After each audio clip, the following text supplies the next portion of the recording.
Happy Monday, folks, and welcome back to WWE Network and Chill, where every single Monday I, Graham G.S. Matthews, break down all the original content that I watch on the WWE Network. And only 1 week removed from the new episode of Ride Along on the network, I figured I would talk about it. Philly Phrenzy aired last Monday, March 6, 2017, after Monday Night Raw. I enjoy this show a lot. We were talking about the WWE Network, the stuff that you get for it, Absolute Steel for $9.99.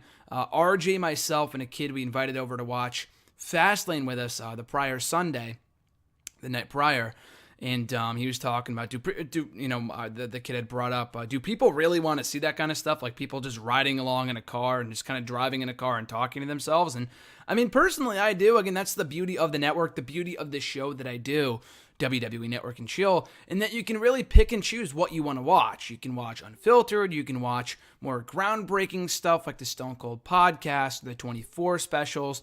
There's really kind of some stuff for everybody. And these shows in particular, the ride-along specials are only fucking 20 minutes.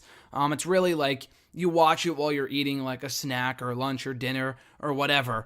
And it's over in 20 minutes. And, it's enjoyable. I like it. So this episode, as I had said, called Philly Phrenzy, featured Sami Zayn driving with Neville and Cesaro traveling with Seth Rollins. So all the indie guys, Sami Zayn and Neville are pretty well-documented best friends, dating back years and years and years. They've done like Jericho's podcast together, so it comes as no surprise they're now riding together on the road now that they're on the main roster together.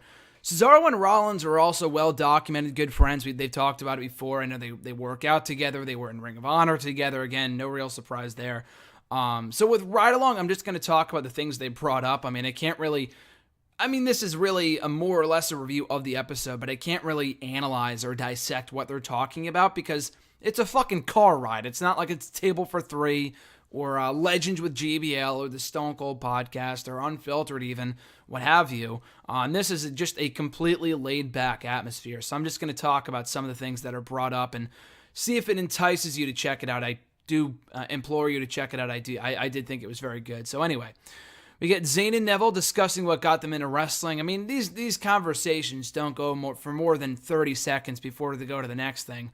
You see Rollins and Cesaro. Rollins talking about NXT. Cesaro brings up the trunks that Rollins used to wear, the small trunks as he calls them in NXT. Way different than the attire he sports today on Monday Night Raw. Cesaro talks about his feud with Sami Zayn down in NXT, which was absolutely fucking incredible. The match, they show highlights of the match that he had with Sami NXT rival. Love that feud. Hope they would rekindle that rivalry on the main roster eventually. Sami Zayn brings up that it has been, on the time this was filmed, almost 3 months ago at this point, it had been the 2-year anniversary of Neville and Zayn for the NXT Championship. These two are riding together in the car, and it just so happens to be on the anniversary of their WWE NXT Championship match from TakeOver R Evolution. By far my favorite match from 2014 in WWE. Just really of any match in 2014, in my personal opinion. That match was absolutely incredible. Really, really love Zayn and Neville from that show. And I also watched that show. And when this was filmed on the Sunday before the go-home show for Raw, before Roadblock, I believe, because I remember watching that show on the 2-year anniversary as well, a couple months back. I was just about done with school, with my semester was coming to an end, and I was pretty much done at that point, so I watched the show that Sunday, and I watched back that match, and I fucking loved it. And I think Neville tweeted about it too, and Sami Zayn, interestingly enough. So anyway, Rollins talks about having food poisoning while wrestling a match with Ryback on SmackDown, and Ryback's fucking throwing him into the ground, hitting with spine busters. And unsurprisingly, as soon as the match was over, Rollins scurried to the back and puked in a garbage can, or puked wherever, but he puked immediately is the point. Sami Zayn talks about the last match that he had on the independent scene getting puked on by Jack Evans, who he calls out by name. I guess Jack Evans wasn't feeling well, and Sami Zayn went to console him as a friend by patting him on the back, and in doing so, Jack Evans inadvertently puked on the hand, or arm rather, of Sami Zayn, which was pretty funny. Sami Zayn and Neville, Rollins and Cesaro are good too. Rollins and Cesaro, and I'll get to my overall thoughts at the end of this review, but Zayn and Neville had this just hilarious bond, like this great chemistry together, and they're just, the stories, I can't do them justice. You got to hear them out of the mouth of Sami Zayn and Neville themselves, and Rollins and Cesaro. So anyway, They talk about Sami Zayn brings up how he was disliked as a kid by girls because he was a redhead. Now it's a new thing in the change of culture that people now like redheads and they're attractive now or whatever. Cesaro talks about getting truckers to honk their horn over in Switzerland, and it doesn't work. Apparently that's an American thing. Maybe it applies in other countries, but certainly not in Switzerland, according to Cesaro.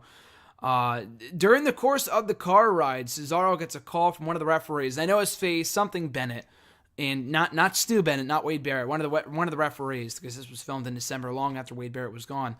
And the referee had said, did Rollins leave his bag behind? And Rollins says, no idea what's going on. This is basically the big newsworthy aspect of this episode. Not really, but I guess it is. The biggest story coming out of the show was that Rollins had, not really him, but the producer, apparently they show footage of Rollins getting in the car. The producer was supposed to take the bag. He didn't. He fucked up. Rollins gets pissed. He drops the F-bomb a bunch of times. Obviously, they bleep it out, which is pretty funny. But Cesaro just thinks this is hilarious. And the referee's like, yeah, I'll just bring it to the hotel. But it could have been left there completely, just completely forgotten about. And apparently it had its the name tag was on the suitcase, which is how the referee knew that it belonged to Rollins. And Rollins had no idea that his name was on the suitcase because he normally doesn't do that. So that was pretty funny. And Rollins gets pissed, not like outright blatantly pissed, but he does get annoyed by it, I guess is the right word. So from there, Sami Zayn gives his impersonation, or he brings up rather that there's a Sami Zayn impersonation going around backstage, and we get a clip of Dean Ambrose, Cesaro, and Kevin Owens doing their best Sami Zayn impression on the Table for 3 episode, the Brass Ring episode from a couple years ago, which was pretty good. Definitely got to go back and check that out from about a year or two ago.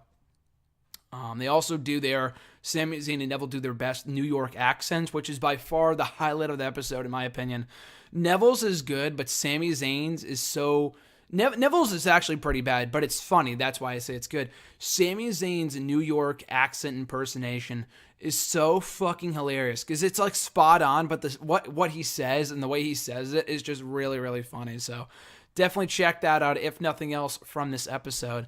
Among other things they talked about, Cesaro says that he outright hates people who have a full head of hair but shave their heads because he is just... He can't grow a full head of hair, apparently. That bothers Cesaro. He said he's happy to be bald. Rollins calls him out on it and says it doesn't really sound like you're too happy to have been bald. So anyway, that was pretty funny. Cesaro and Rollins talk about drinking, how much liquor they can hold. They're doing like a rapid-fire Q&A. Sami Zayn checks out fantasy hockey. I guess it's not going too well for him. They answer each other what their pet peeves are about each other. Rollins' pet peeve about Cesaro is that he eats his cereal in a weird way. And Cesaro's pet peeve about Seth Rollins is that Rollins moves too slow, specifically in the gym. By the time that Cesaro is all dressed and ready to go, Rollins is still like finishing up his workout or whatever. Rollins, again, they just do some brief Q&A stuff, whether it be, was it Iron Man versus Captain America or something like that? Something along those lines where they said Captain America or what? And Rollins went with Captain America, so apparently he's the Captain America guy. Cesaro, again, he gets a question about something or Baywatch. He said he grew up on Baywatch, so definitely Baywatch. And that was about it. I mean, again, there's other small stuff throughout the episode, but overall, just an enjoyable episode. Rollins and Cesaro have a good chemistry. Zayn and Neville, though, really steal this show for me. They're fucking hilarious together. Sami Zayn's New York accent alone made this 20-minute episode worth it, so check it out on the network. And at the end, too, they also show clips of future episodes of Ride Along to be, continued here in Season 2, what else will be aired in the weeks and months to come. Other episodes include Miz and Maurice. Miz has been on one before with Dolph Ziggler, but considering now that it's him and his wife, that should be pretty interesting. So Miz and Maurice, Carmella and Alexa Bliss, the debut of both women on the show, I believe. Golden Truth, R-Truth, and Goldust. Jericho, that should be fucking great. I don't think Kevin Owens has ever been on Ride Along. I know Jericho has, with like Mark Henry or something. Or maybe it was the Club. No, the Club all rode together. The Club will also be in another episode, just without AJ Styles. And then there's one more episode, I think with Tom Phillips, Corey Graves, and I think Nia Jax. I thought it might have been Charlie Caruso for a second, and maybe it is. But I'm pretty sure it was Nia Jax, which is weird. So anyway, that's to come on Ride Along in the weeks and months to come. There's no set schedule for this show. They just kind of air when they do. But I enjoyed this, so check it out for Sami Zayn, Neville, Cesaro, and Seth Rollins. And that does it, guys, for this episode of WWE Network and Chill. Other episodes in the weeks to come, heading into WrestleMania, might be looking at doing a review of the WWE 24 specials of the past WrestleMania shows, WrestleMania 30 and 31 respectively. I did one for 32 a couple months back, so hopefully I can do one for 30 and 31 at some point between now and WrestleMania. I think this Monday, tonight, when this goes up on the channel, I think tonight they're airing the Bring It to the Table special with Corey Graves and Kurt Angle, from what I understand. So if so, then I'll talk about that next week. If not, I'll talk about a WWE 24 special of WrestleMania, probably 30 and then 31 the next week. So anyway, guys, we are only mere weeks away from WrestleMania, which I will be in attendance for, and I could not be any more excited. I'm super fucking pumped. Hope you guys are doing well. Be sure to like this video, drop a comment, share the video, subscribe to the channel for just daily content going up every single fucking day. So hit that subscribe button. You guys are awesome. Have an awesome week, and I'll catch you guys down the road.